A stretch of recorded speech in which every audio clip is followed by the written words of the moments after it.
Hi everybody, this is Agnes from Sediment, and today we are going to blind taste the most overrated wine as voted by you.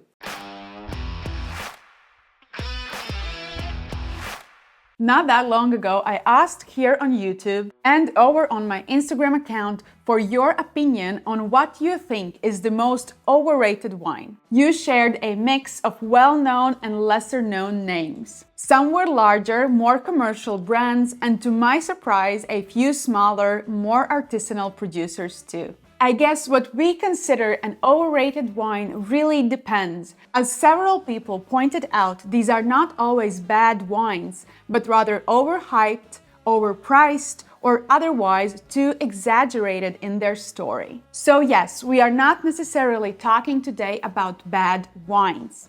Keeping this in mind, one wine came up more than any other. One wine that I have noticed creeping up in comments of several of my other videos, often mentioned with a disappointment. Drum roll!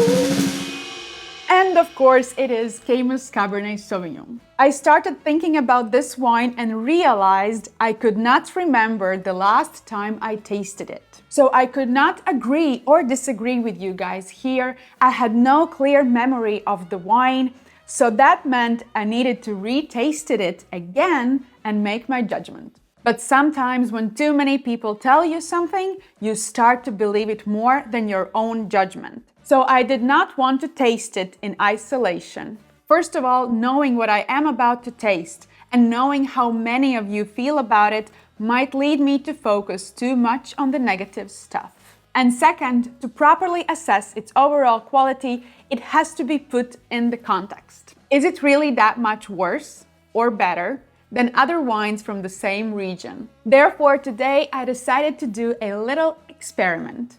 I purchased Caymus Cabernet Sauvignon, and let me say, the first negative experience was the hefty price tag here in Europe, 100 euros for a bottle. At that price, I expect top quality wine. And instead of tasting it on its own, I have decided to hide it amongst 4 other Californian Cabernet Sauvignons and taste it blind. At first, I thought about setting price brackets and bankrupting myself in the process, but I decided against it. Instead, I chose wines at different price points, and I also decided to bring in some diversity when it comes to the origins of these wines. Yes, they are all from California, but not all of them are from Napa. So shall we start the tasting? As usual, these wines were poured by my cameraman, and I don't know which one is which. Let's see which one I personally prefer, which I think is of highest quality, and let's find out if Caymus Cabernet Sauvignon really deserves the hate. Let's start with wine number 1. Oh my God, the deep ruby color. I already see it. I already see my teeth getting black. And at some point, some of you asked me to maybe put something white behind the wine, the glass of the wine, so you can see the color. You can see it is impossible to see through. So really kind of rich and concentrated, dense color. On the nose, it is really ripe fruit. We have cassis, we have black cherry, plums, some spices like rosemary, nutmeg, maybe clove. Okay, let's taste the wine, the very first wine. So this is my first wine today.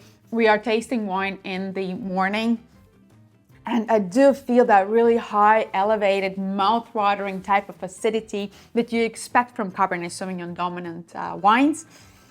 I also do feel that chalkiness, that high, elevated tannin, which adds beautiful texture, but the tannin is quite ripe. Stylistically, it is really ripe tannin. I am quite surprised about the acidity. It is really zesty and full of energy. And that ripeness of the fruit that I felt on the nose, it does not quite translate on the palate, because on the palate the fruit is much redder, maybe kind of more acidity driven, more acidity shaped, if I may say so. And the spices are opening up right now. They're slightly, I don't want to say overpower because it usually sounds like a bad word, but it does slightly take over the fruit. like the cinnamon and nutmeg, all those flavors are more dominant than the fruit right now. But I do think the wine will evolve and develop in the glass and continue to do so over the next minutes and hours, maybe even. I do enjoy the acidity and the freshness here in this wine. On the palate, it is really juicy. The very first sip seemed a bit kind of kick slightly, you know, with an alcohol level, which was warming. But, you know, with the next sip, it felt more balanced. So I will give this wine 91 point. Let's move to wine number 2. So this is your very classical Cabernet Sauvignon nose. Like all you feel is this really ripe, almost jammy blackcurrant. Wow. Where did it go? Because at the very first, I felt all these ripe, ultra ripe fruit, these almost jammy type of fruit. And now, while I'm conversing with it, it is somewhere evaporated. Maybe I aerated too much. This is one of the reasons why I'm against aeration. Okay, so there are some spices now opening up. Let's taste it. You do have that ripeness, that juiciness, that plumpness of the fruit on the palate. It is kind of like a wave. It does not linger too long on your palate, but it does not also leave like any bad aftertaste or something. It is ripe, juicy, packed with a lot of ripe fruits. Okay, and the fruit is coming back on the nose here as well. So we do have some blueberries as well, some wild blueberries. But it is all mixed with all these spices, sweet spices. Think of your grandma's Christmas pudding. It is really easy to drink, easy to enjoy. There's slightly charming simplicity to it. I will give this wine 90 points. Let's move to wine number 3. Okay. So wine number 2 had this vibrancy in the color, and this one, it is quite deep, but it seems slightly developed or calmer. Oh my God, but the color is so deep. Even the tears have stain. There's something chocolatey, kind of oxidized chocolate or chocolate powder. And black cherries dipped in chocolate, you know, dried black currants dipped in chocolate. Do you have those? And like toasted coffee bean. This is quite complex on the nose. It shows a lot of layers. The fruit is not as energetic or bursting as maybe with wine number 1 and wine number 2.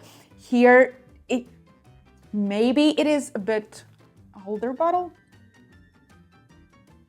It is intense, but at the same time, calm.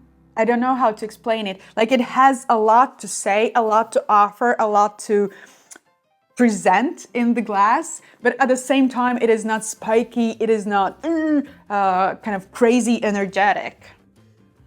It still has a lot of power though.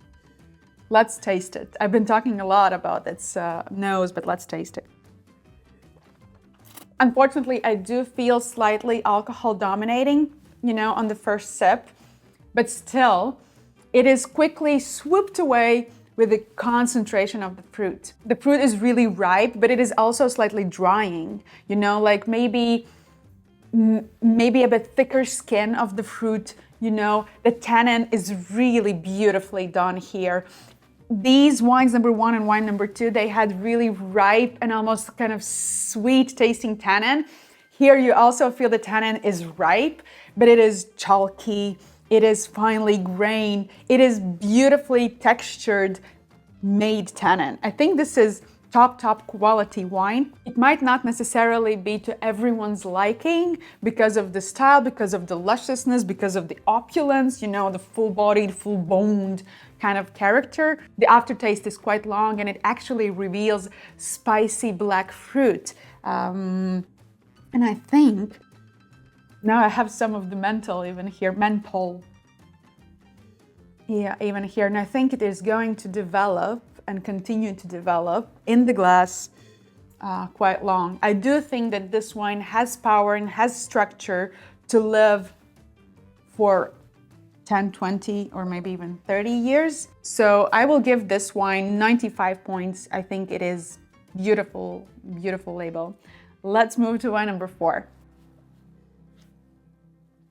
Okay, so this wine somewhat on the nose reminds me of wine number 2 because it is really intense with this ripe cassis, ripe black currant, black cherries, plums.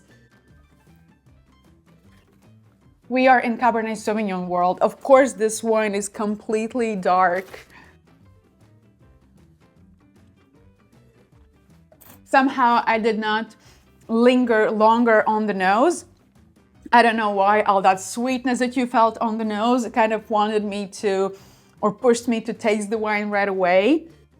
On the palate, it seems a bit sweet, like you have slightly sweet aftertaste. I am not sure if this sweetness is driven by the residual sugar or if this sweetness is driven by ripeness of the fruit, because we do feel that black cherry, that plum driven flavors on the nose. Maybe even some hints of prunes or figs. It is just so sweet on the nose, and it kind of translates on the palate as well. Let's taste it again. I don't know what it is, but this wine reminds me of one wine that I recently tasted where I felt like the sweetness was maybe slightly covering the fact that it lacks fruit flavors that you feel on the palate, fruit flavors that I felt in these wines, especially in the wine number 3. Sometimes the sweetness there kind of helps to add extra dimension, or maybe it makes you feel like it has more concentration because that is something that your palate sticks to and kind of recognizes the sweetness, the sugar. But when you remove the sweetness, sometimes you might feel that it lacks greater flavor concentration and depth. The tannin actually is quite ripe. And I would say that for Cabernet Sauvignon, the tannin here is more playful. You kind of expect from Cabernet Sauvignon to have this really elevated and mouth-coating kind of grippy even tannin structure, and here it is like velvet. So I think that some people might enjoy that. And the acidity is not too high, so it is there. It is quite balanced, with the rest of the fruit and with the rest of the ripeness and lusciousness and full body texture of this wine. What really puts me off here is sugar or sweetness. And you know me, guys, I am not someone who's against sugar in wine. There's place and time for it. And I think that sweet wines are beautiful. Here, I just think that maybe it is left to either hide something, cover something, or maybe just for a specific reason to appeal to a broader palate. I will give this wine 89 points. Let's move to wine number 5. So this one is interesting because this one shows all those bright black and blue fruit, but it also shows some earthiness, something that I often associate more with Europe. Because for me, United States, Chile, Argentina, Australia as well, and New Zealand, these countries usually show these really kind of bright, almost crystalline-like type of fruit flavors. And here, you kind of have something crushed, something slightly oxidized, maybe like hint of leather. But there is that brightness, that clearness, that crunchiness of fruit as well. And that earthiness slightly evaporated now. Now I have more fruit. Wow, the power. All these 5 wines were really powerful and full and opulent and big. And this one, it kind of has elevated acidity, bright, bursting. There's a lot of concentration. But here as well, the alcohol was maybe slightly overpowering the palate. I think this is the one thing that I felt from the very first sip, again in this wine. The good thing is that the alcohol does not take over the palate. It does not dominate the finish. It is more fruit. And what is really surprising to me, here the fruit seems a bit reddish, like red cherry driven.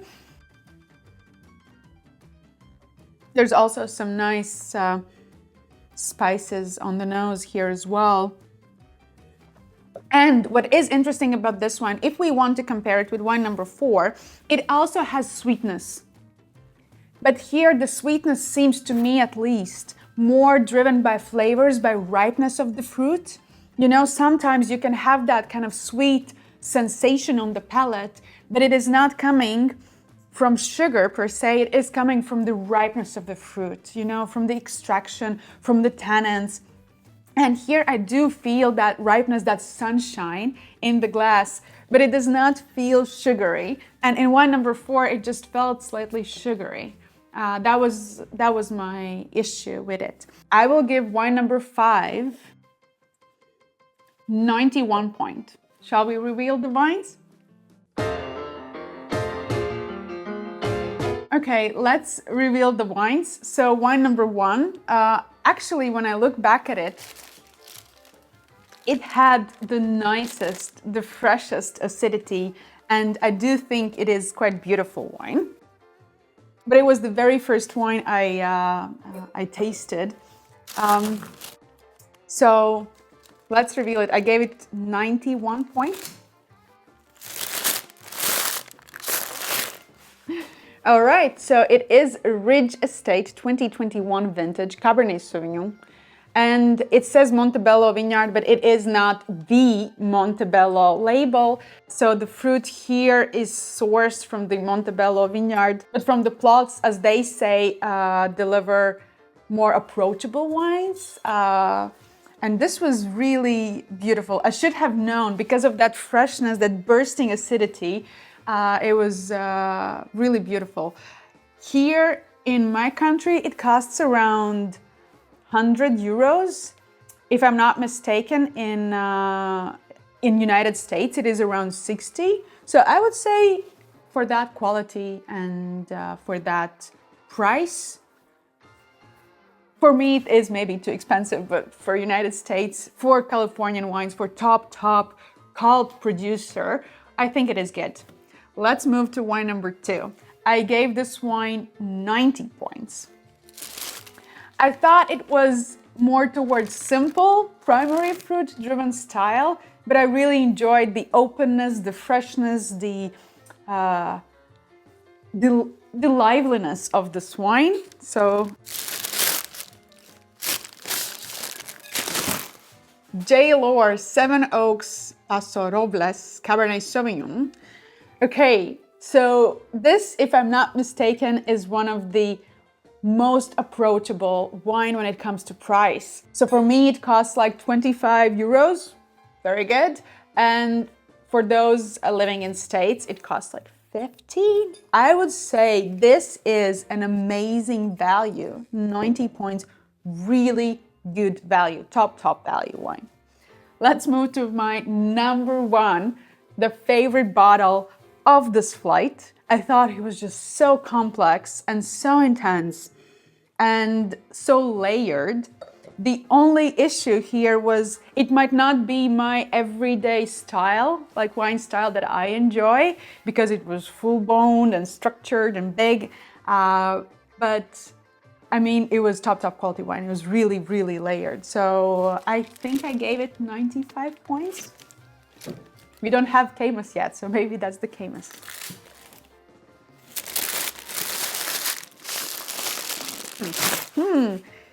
Grgich Hills Estate, Yountville Old Wine Cabernet Sauvignon, 2017 vintage. I think I said it had like the calmness, like maybe a bit of age wisdom in the glass. This very bottle comes from my own cellar. I bought it at the winery when I was visiting the estate and kind of looking and hoping to meet Miljenko Grgich himself. He is actually behind the famous label, the character behind the famous label Montelena Chardonnay. He was the winemaker at the time when that bottle won the famous Paris Judgment tasting organized by Steven Spurrier. And so he's a really legendary person in the Napa Valley and old vine. I wonder how old are these wines, because Cabernet Sauvignon is not necessarily known to be able to live to old age as opposed to Syrah or Grenache, because there are certain vines that can live longer, usually tend to live longer, less susceptible to diseases. So it would be really interesting to know how really old are these vines. I would guess 50 plus. It is, you kind of feel the power and the structure here just by sniffing the wine. Let's move to wine number 4, which I like the least, and here I gave 89 points.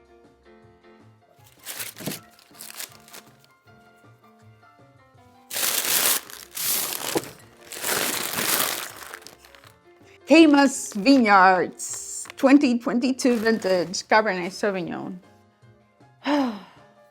Anniversary label, by the way, as well. Okay, you guys. I guess I have to agree with you. I don't think this wine was terrible, and I kind of understand what the appeal could be.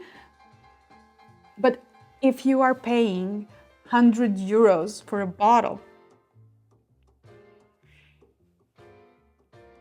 you just don't want to have that in your glass. It's just, at least I don't want to. That's it. I wouldn't be offended if the price would be somewhere closer to 19 crimes. Can I say that? I would not be offended if the price would be closer to 20 euros per bottle. Even though I do think that here in Europe, for 20 euros, you can get like top wines as well.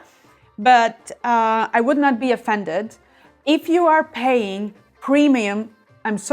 ultra premium price. You would want to have a better wine. That's all I have to say. Let's move to wine number 5. I gave this wine 91 point. We have some spiciness.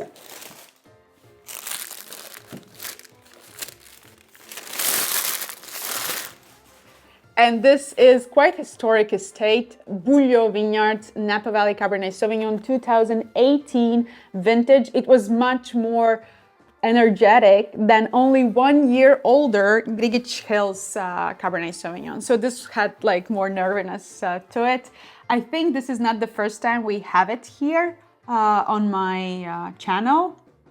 It's quite easy to get it. And for me, it costs around 50 euros, so it is still premium priced. I think in United States, it might be a bit less, which makes sense. In the country of origin, wines or any other produce should cost less. So I still think it is really good value, but I think I said that it had like really high alcohol that I felt. And here we have 15 degrees. I'm not sure about the United States labeling, but maybe it is even more. You guys, you were right. I'm not sure whether or not it is the most overrated wine in the world, but definitely it was not the best label for me personally. And those of you who enjoy this wine, all cool. Very nice, do that. But for me personally, this was not the most beautiful label amongst these ones. By the way, I forgot to say that the wine number 3, which I like the most, was actually the most expensive wine. I think it costs like $250. So it is really, really expensive bottle. Whether or not it is a good value, that's of course, in this case, is a different question. But thank you all for joining into the conversation about the overrated wines. Thank you for sharing your opinion and being honest about it. I mean, that is really important. Sometimes in this age, I think We often are a bit afraid to tell what we really think, what we really feel, because it might end up biting us back, like in this case with Caymus Vineyard. So let me know in the comment section below what you think of Caymus Cabernet Sauvignon, Caymus Vineyard. Has it always been made in this way, or maybe it is just something they've done lately? And if you have other overrated wines that I should taste, please let me know in the comments. Do not write Domaine de la Romanée Conti. I cannot afford that. I cannot afford that bottle. No. So write something that I can taste. I know that wine lovers always have very strong opinions about wine, so make sure to watch my other video where I read mean Vivino comments on certain wines and I tasted those wines later.